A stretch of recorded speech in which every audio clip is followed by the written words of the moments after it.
Oh, stop. Just stop. If Funny. you can't That's a good use line. a cell phone, it's a great line. If you don't want people using a cell phone, they should be arrested for using a cell phone while driving. How about doing number 2 while driving?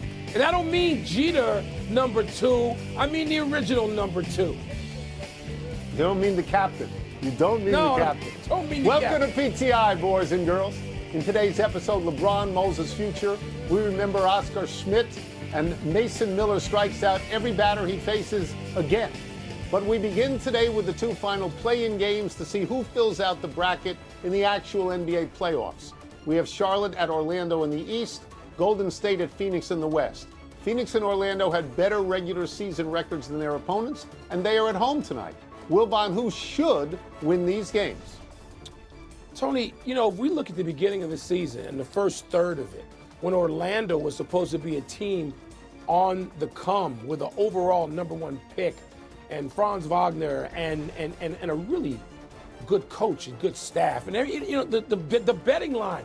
You like to quote Vegas. The betting line had Orlando in the top 6, not in the play-in, and so the fact that they just seem to, I don't know if they quit on their coach. Nobody seems to know what's up with Orlando, but I'm taking Charlotte tonight, particularly because I believe someone will justify Rookie of the Year, Mr. Knipple, the vote that I just submitted for him about 2 hours ago. I believe Knipple, who went 0 for 6 from 3 in the last game, will have a huge night. I believe that it might be a little shaky for LaMelo Ball because he might get some boos, and some people, if they're paying attention in Orlando, he may get some boos, but I think they'll overcome that, and Knipple will have a big game. Golden State, Phoenix, I don't know what to tell you. I don't. Devin Booker is one of my, favorite players of the last 10 years, and I root for the Suns. But, Tone, I don't ever root against Steph Curry and Draymond Green. I just don't. I like to see them play more. Can they come up with that second effort, a back-to-back? Maybe it's beyond them. I hope they can, but I can't pick a winner in that game. But I got Charlotte advancing. No. Okay, so you did half the question. I appreciate I did half. Who should win? According to the standings, Orlando should win and Phoenix should win. Particularly Phoenix, which finished 8 games ahead of Golden State in the regular season. But there's always a but. Golden State won 3 of the 4 head-to-head, including 1 in Phoenix. Charlotte won 3 of the 4 head-to-head, including both in Orlando. And Charlotte closed 29-10, right? And Orlando closed 7-10. All right, now on the other side, Golden State had a worse close than Phoenix, but Phoenix's close was 6-11. That's hardly daunting. Like you, I am rooting for Golden State and Charlotte. I'm rooting for Golden State because of Steph Curry and Draymond Green and Steve Kerr. 3 years. They're a forgotten team. When Michael Jordan sold that team, it was as if they had disappeared. I am rooting for Charlotte because they have not been in the real playoffs in 10 years. They're a forgotten team. When Michael Jordan sold that team, it was as if they had disappeared.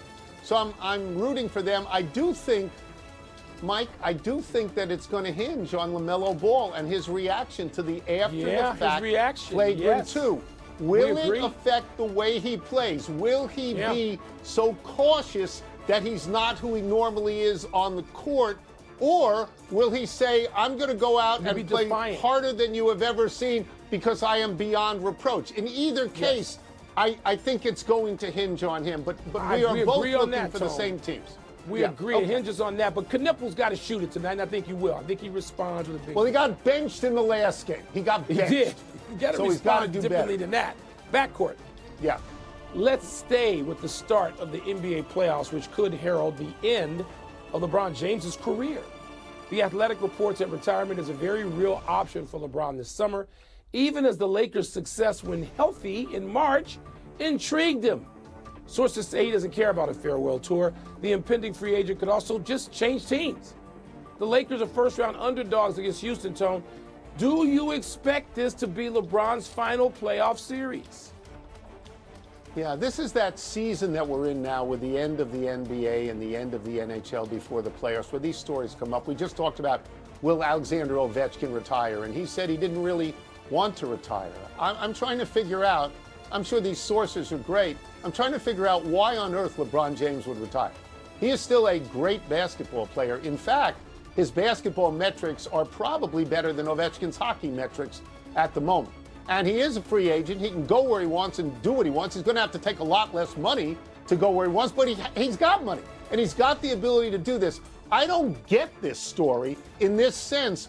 It seems to me LeBron still loves playing basketball, and he is a beloved figure who adds to his records every time he goes out there. And in recent weeks and months, as the Lakers got better, he took a secondary role behind Doncic and Reeves. He did that, and in the 3 games when they were out, then he was the old LeBron. He averaged 24 and 10 and shot 56% from the field. So, I don't see this. Maybe you do. No, I don't, because he's too damn good. And he brilliantly figures out whatever it is, whether it's on the fly or night to night or week to week or month to month, what he needs to do with this group of guys. I don't like even hearing discussion of the end of LeBron or the end of Steph Curry. Stop. They're too great. As the playoff begins, the only person I want to see more than those two, I admit it, is Victor Wembanyama. This is like, to me, watching the beginning of Shaq or, something like that, the beginning of Kareem, and you saw that, I saw it too. And I don't like these stories like you. We have to talk about it, though, because it's out there. And by the way, Tone, LeBron has said he wakes up and feels old someday. And I know he's making fun of himself, poking fun at himself. And I get it. And he can do what he wants. If he wants to walk away at the top, fine. But my God, he's too good to walk away now. Let's look at he's 41 years old. But he is, like Tom Brady was, just better at that age than anybody else has ever been at that age. He's better at that age.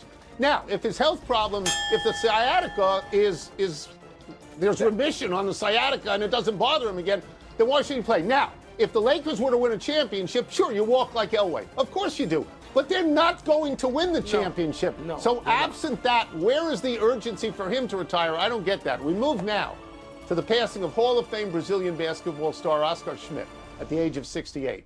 While he never played in the NBA, the 6'8" forward led Brazil to the 1987 Pan Am Games title by scoring 48 points to beat a United States team led by David Robinson and Danny Manning.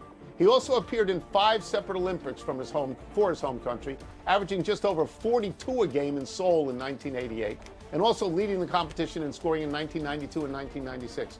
Wilbon, he is one of your all-time all-time players, and one of the most significant. Please explain why.